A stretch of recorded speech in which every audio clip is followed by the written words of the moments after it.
This was a quick and easy little quiz. Which of the following is not required in order to study a reaction at equilibrium? You've got to have a closed system, otherwise it's not at equilibrium.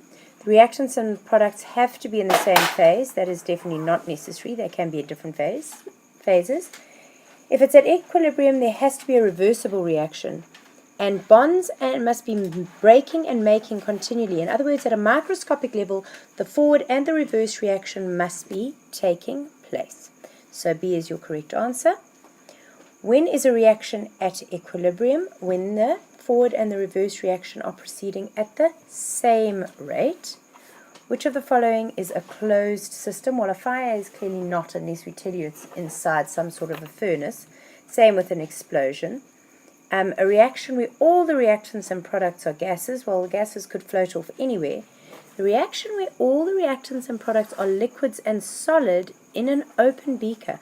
Well, if they're liquid and solid and there are no gases coming off, that is a closed system. So that would be a closed system. Which is a correct, because nothing can escape, by the way, that's why. Which is the correct statement of Le Chatelier's principle.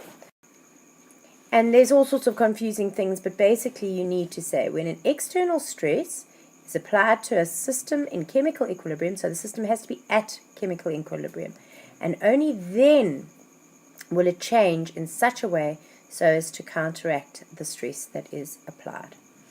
What effect does a catalyst have on the equilibrium of a system?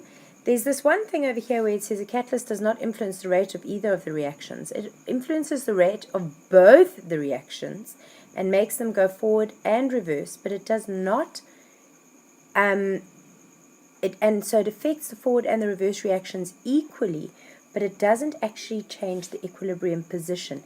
But that doesn't mean it's not involved in equilibrium. It allows equilibrium to be reached faster. And then based on the following chemical equation, and I've got a solid, aqueous, liquid, and aqueous, so there are no gases here.